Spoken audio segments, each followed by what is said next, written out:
that day I live in a dream.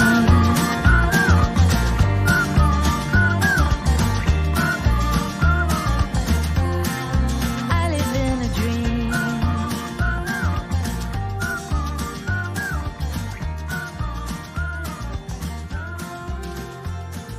Baby, Welcome to Only Trying to Help, the podcast where we try to help you be helpful to other people. My name is Kate Watson, and I am joined today by my friend, Hillary Bolter. Hillary, would you like to introduce yourself?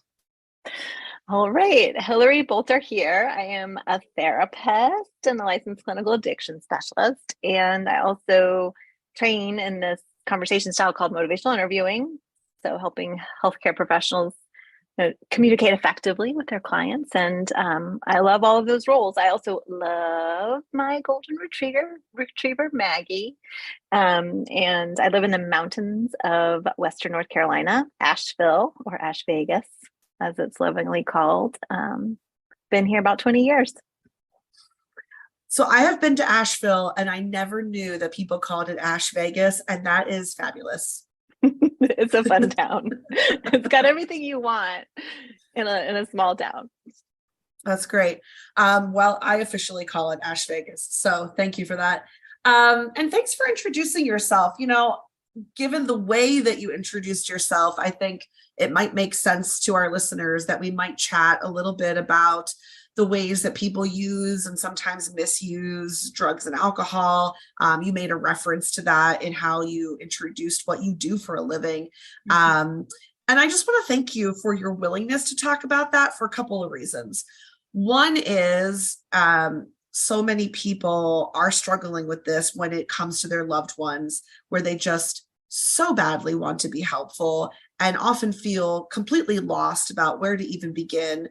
And I find a lot of folks are looking for like a quick tip, like, you just give me the simple answer of how do I be a great parent to a kid who's drinking or using drugs? How am I a great spouse to this person? I want to be there for people.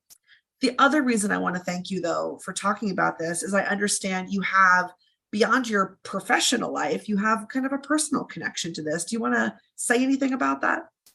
Sure, absolutely. Yeah, when I first became a therapist, I remember saying, I want to do anything but work with people who are, working in addiction or substance misuse. And meanwhile, what was happening at home was my partner's substance misuse was really spiraling. This is kind of one of those sadly classic stories from the kind of late 2000, close to 2010, when prescribers were prescribing a lot of opiates, a lot of opiates. And my husband was having a lot of issues with his back and was given just loads and loads and loads of those. And we know at this point what happens when people are given a lot of opiates. Things can very easily get out of control. And they were. We were going through a lot at home, and I kind of was learning simultaneously as a new therapist and substance abuse counselor, and on the home front, the things that work and don't work in working with people and loving people and caring for people who are misusing substances. Well, first, thank you for sharing that. I know that that is personal and you're putting it out on the airwaves, and I think we only benefit when people are willing to talk about these things. And what I'll bet is helpful about even what you've said so far is that, I hear from a lot of people who say, well, I feel like a bad mom because I can't be there for my kid who's going through this, or I feel like a bad spouse or a bad friend. I feel like I'm failing. I feel like I'm bad at this. I should be better at this. And there's like this shame around not being able to save people from their substance use. And I think it's got to be helpful for people to hear that even a therapist who was studying this stuff was dealing with it at home. And like, given that you had legit credentials, you had expertise. And if you're feeling at times like, I don't even know what to do right now, imagine how just an average person must feel. Oh, right. I know. And it's crazy making to like kind of cognitively know and to not, whatever tools, whatever efforts, whatever interventions that I had, um, weren't they weren't the solution. Yeah, and at that time, I had to end up really having a lot of boundaries and moving out and getting some space, and those are really hard decisions to make when you really care about someone and love someone. Um, and yeah, we worked through things, and he stopped. He got the help that he needed, but we both had to do our own work and our own journey to get there.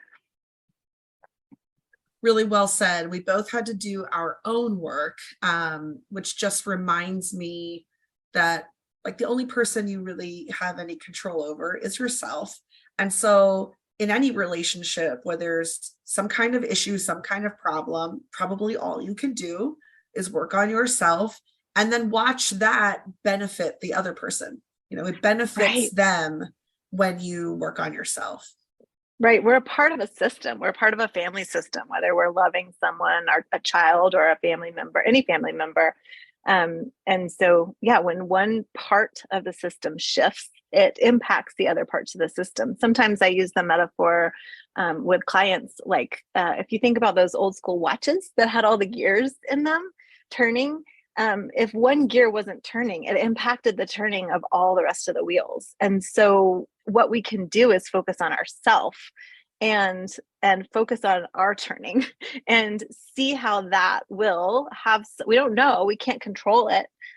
We don't, in fact, I went to the Al-Anon program for a number of years to get the support I needed. And the big focus of the Al-Anon program is keep the focus on yourself. What can you do? Oxygen mask over self first and take care of you. And those are really counterintuitive. When someone you love is spinning out, our intuition is, what else can I do for them? How can I control this? How can I stop this? What did I do to cause this?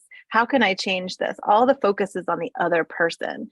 And our brains are telling us like, alarm, alarm, alarm, crazy things are happening. Do something to stop this terrible situation. And it's counterintuitive to shift the focus back on ourselves and look at, how do I take care of me? How do I support myself? How do I get the community and the supports that I need to get through this in a compassionate way, compassion toward myself, compassion toward my loved one that's using.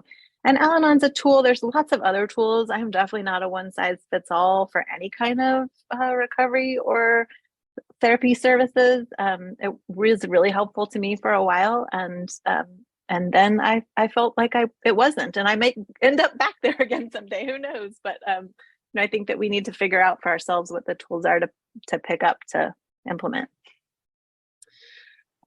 Yes. Okay. So a lot in there and really well said. I think sometimes in addition to all the concern we have for a loved one and having, worry for them and wanting what's best for them, mixed in there is like this resentment of like, well, I'm not the one with the problem, so why should I be the one to work on myself? You are the problem. You are the one who has the issue, and I'm the healthy one. I'm the normal one. Why would I get help? Why would I take a look in the mirror? And I hear that sometimes, like as if there are two people and only one is the issue.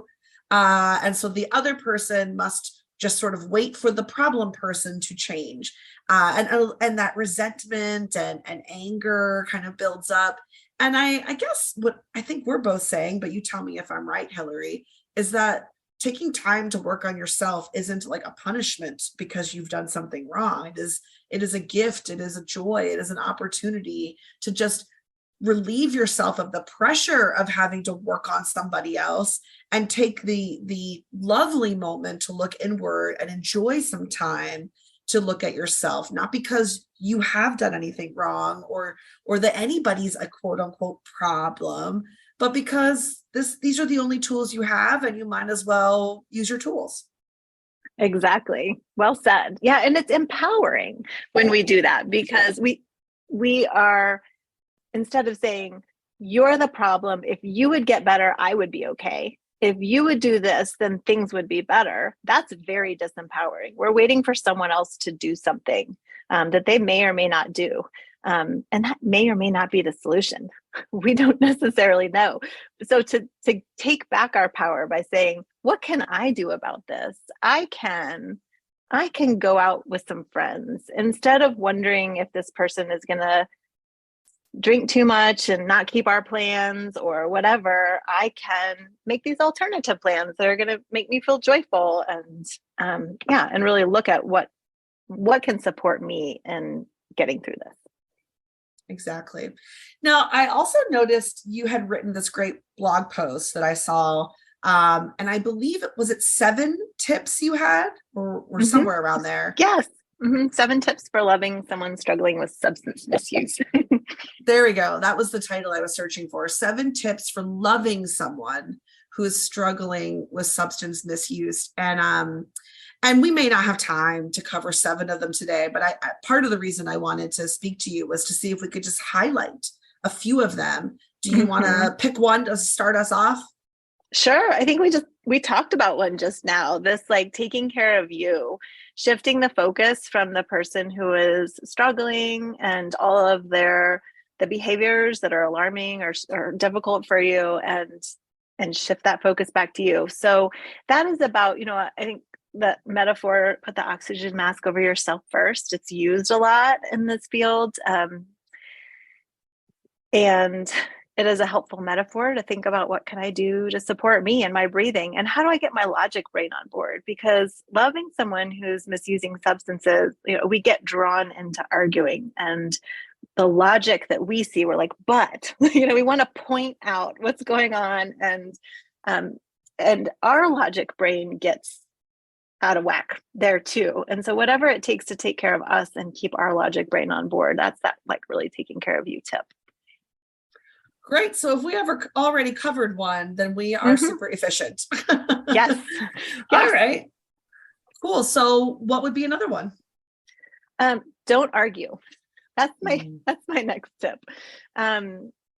Along that lines of the logic brain, we may have a take of what's going on. And I know this came up a lot in being married and living with someone who is misusing substances, as I would see details unfolding or events unfolding, and I would want to point them out and try to use the evidence that I saw as evidence to try to get them to change. Like, don't you see this just happened? Can't you see that this is a problem? And that arguing just created this nasty tug of war, because we each had such different realities that we were experiencing. Someone who is in substance misuse, in a lot of struggle, is experiencing things very differently than we are. And so getting into that, who's right and what version of reality is the correct one, is not helpful for anyone. It's fatiguing for us, and it's crazy making. So my tip is, don't argue. Our logic brain may not fully be on board. Theirs is not on board. Don't get sucked in. So one thing that we can do besides that tip 2, take care of yourself, is to, if we can, listen, to just reflect. Just reflect what it is that they're saying. We're not agreeing. We're not condoning. We're just saying, yeah, this was really hard for you that you just got that DUI. You really don't see how that was possibly your fault. That's really hard. Yeah. And you know what? Genuinely, right? Like genuinely, I can understand that it must be hard to get a DUI without seeing how it's your fault. And if I use my imagination, I can imagine that if a person gets a DUI and they don't see that it's their fault, that must be awful. That must be a terrible thing to go through. And I sometimes worry that I sound sarcastic, but I really don't mean that sarcastic. Right. No, sarcasm is not helpful. No. And if that sounded sarcastic, then I did it wrong, because it was not meant to sound sarcastic, but sincerely, it must be a terrible experience to get that DUI when you don't see that you've done anything wrong. Right. That would be awful. That would be awful. Right. Yeah, we don't need to condone or agree with that statement, but we could connect empathetically with the feeling of going through something that you don't think you should be going through and how hard that is. Right. Yeah. And you said do not argue. And one of my worries is that people might hear something you didn't say. They might hear, don't get mad. Well, that's not what you have said. Mm-mm. People get mad. You can be mad without arguing. Do you want to add anything to that as I've said it, or I think elaborate? that's helpful to dig into a little bit more. When I say don't argue, it's arguing about like the versions of what's happening. It's those logistics. Another of my tips feeds off of that, like make boundaries and keep them. Like take care of yourself, make requests instead of some of our instincts. I will speak for myself. Sometimes my instincts brought me into some passive aggressive behaviors, like pouting or pointing out things that they do wrong, try to get them to do it right. And to flip that around to say, like, what do I actually need? What's my request here? My request is fill in the blank. And then I need to create a boundary for myself around. And if they don't do that, how am I going to take care of myself? Where is my absolute boundary here? What am I willing to tolerate and not tolerate? All of this stuff kind of overlaps and bleeds into each other and has all of these nuances. But I think it's important for us to look at our instinct. We have an instinct to say or do something. Our instincts come from a really good place. They come from us trying to want to help, to support, to change, to get out of this really hard situation. They're not always effective. So we need to look a little bit deeper about where does this instinct potentially take us, and how can I look at some tools to shift those instincts in more effective ways. Not getting pulled into arguments is one of them. Yeah, I'm smiling over here because what you've just described is probably relevant for all 8 seasons, every episode we've talked about, because the whole show, every single episode is about understanding those well-meaning things that we may do to try and be helpful that just for whatever reason don't land well, don't go well, don't serve us well. And you've put some new language to that, which made me smile, which is it might be that your instincts are telling you to do something, and then it leaves us very confused when our instincts turned out to be unhelpful or misguiding the situation.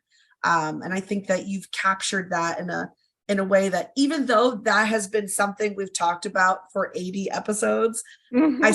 I still think you have captured it in a way that somebody might hear it a little differently. And so thanks for that. Sure. Yeah. And I'm watching this unfolding a little bit. My poor dad has Parkinson's, and he's struggling some with some early dementia pieces to it. And my mom is the caretaker. So I watch this unfolding where her instincts, this is an example of arguing that's not helpful. If he's confused about what day it is, and this happened where he was arguing, no, it's 10 o'clock at night, but it was 10 o'clock in the morning. And he was really arguing, like, no, it's not. And she's like, it is 10 in the morning. And she's, pulling all the evidence out, like, look, it's light outside. The clock says AM, not PM. She's arguing. And his response is to argue more, and to really dig into that, like, no, it's not.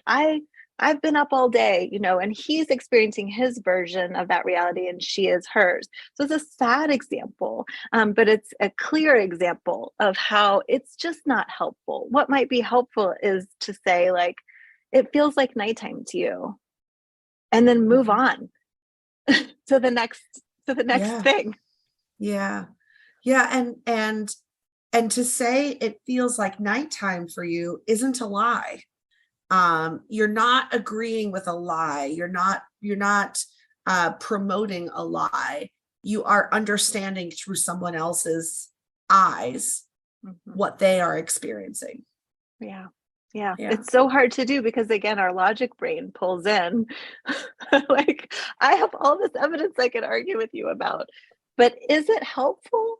Like, to what purpose? So, yeah. I often say to my partner, so I say to him, you seem to really need things to make sense, right? and it's my way of being like, sometimes things just don't make sense. And And at some point, you'll have to find a way to survive in a world that doesn't always make sense. But he gets really fixated. If something doesn't make sense, he needs to make it make sense. And I'm usually there going like, let it go. It just doesn't. And I say that in this context because, folks, you may love someone who's living in a world that doesn't make any sense to you.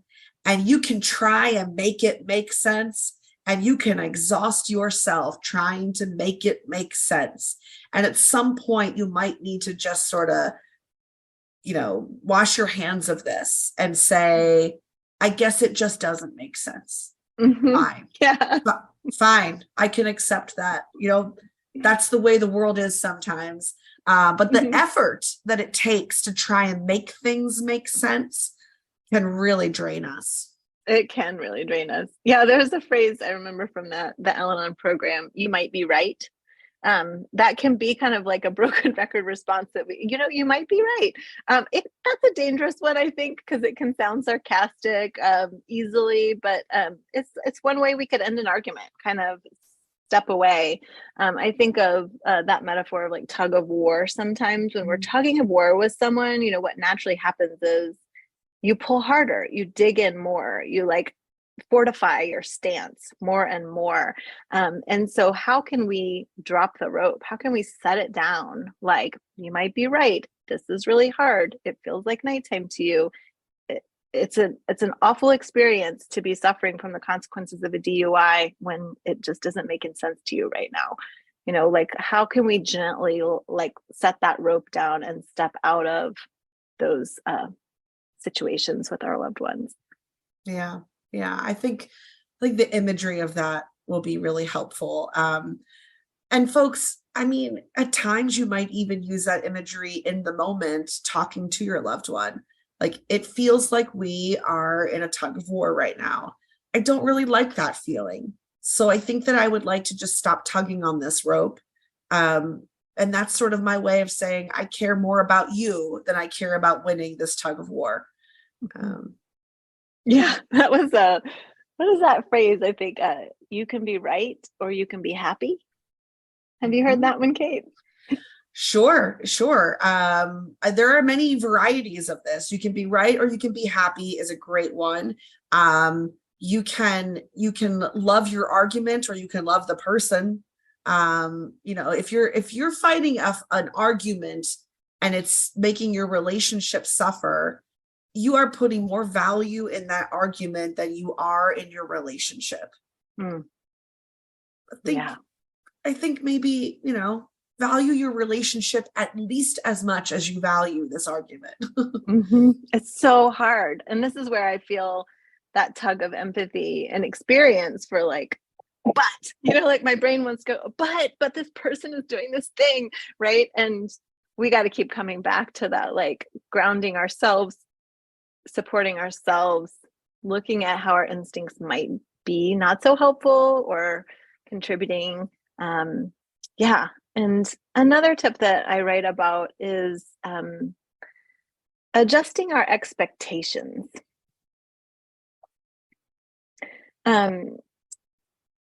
This was a fun metaphor I heard. We don't go to the hardware store for a loaf of bread. If we go to the hardware store, if I go to Ace, I was just at Ace yesterday picking up brackets to hang a curtain rod, right? If I go to Ace and I'm like, where's the loaf of bread? And I'm pissed. I'm storming around there. I'm asking, getting sales clerks involved. Where's your bread? I'm setting myself up for an exhausting, resentment breeding, angry kind of situation. So when we are loving someone who's struggling with substance misuse, what might we be expecting of them that just can't be filled? It can't be met. And that brings up what is something that a lot of us really don't want to do, which is grieve, which is feel sad for what is missing or what isn't there, what we wish was there, what we wish could be different. And sitting with those feelings, processing those feelings. Yeah, what's coming up for you? this idea of adjusting your expectations of a person, to me, is a whole episode. Like we should do a whole 30 minutes about, are you expecting something from someone? And that person, first of all, never promised you this thing that you're expecting from them. And maybe isn't even capable of this thing that you're expecting from them. And maybe that's why we need networks in our lives, so that if you have multiple needs and one person cannot meet all of those needs, you have other folks who can help you meet those needs. 100%. Yeah. 100%. And the other thing I wrote down that should be maybe its own episode, so we're just going to have you back because we're running out of time here. But the other one that I think could be its own episode is when helping just doesn't feel fair. And let me explain what I mean. We have spent 8 seasons asking the listeners to put yourself in the other person's shoes, have compassion, have empathy, be a good listener, be there for them. And I think a lot of quote unquote helpers feel like, well, why am I always showing up for this person who doesn't have empathy for me, who doesn't seem to have compassion for me, who's not reciprocating these things that I'm doing for them? And it's starting to feel unfair. It's starting to feel like I'm a good, helpful person, but I'm not getting it back from others. And I wonder if that's a whole episode too. What do you think? Yeah. Oh, absolutely. It's so hard. It's crazy making. And we can accidentally get into these situations where we are doing that. We're banging our head against the wall. We keep storming into Ace for the loaf of bread and getting upset. And actually, I drove to Ace for the loaf of bread again. Like, let me look at that a little bit and actually be like, oh, it's painful because I really want that loaf of bread. And translating it back out of that metaphor and into a person, when my partner was really spiraling with substance misuse, my brain said, but he can be different. But I can usually expect these things from him, but usually he doesn't act this way. So I kept wanting it to be different. And I was married to that image of what it was before, when the substances weren't as wild, as impactful. That negates what's happening in the moment. What's happening in the moment is things shifted. Things are different. And kind of banging my head against the wall with those attempts to like use logic or persuasion, or it exhausted me. It bred resentment. It was really, really hard. And the journey, the deeper work, really is harder. Like looking at what is really happening here. What do I need? Oh my gosh, I feel so sad. What has happened to this person that I love? And where is he, or where are parts of him? And getting the support that I needed to mourn and grieve and learn how to set boundaries and take care of myself in that process. Well, I can't thank you enough for this, because what we did here was we got, an opening of a conversation that I think must continue. And it will continue in a few ways. So one thing is, I would be happy to share with the Only Trying to Help audience that blog that you wrote that offers even more tips. And so we'll make sure we get that posted for everyone to access. But then again, you've also sparked all these new ideas. And so maybe we'll have to have you back on and we can dig into some of these a little bit more deeply. What do you think about that? Sure thing. It's great talking to you, and it's great what you're doing. For years, I've thought, like, how can we kind of bring some of what we know as therapists, as trainers, into your regular conversations with friends and family members. And that's what you're doing with your book, your podcast. It's fantastic.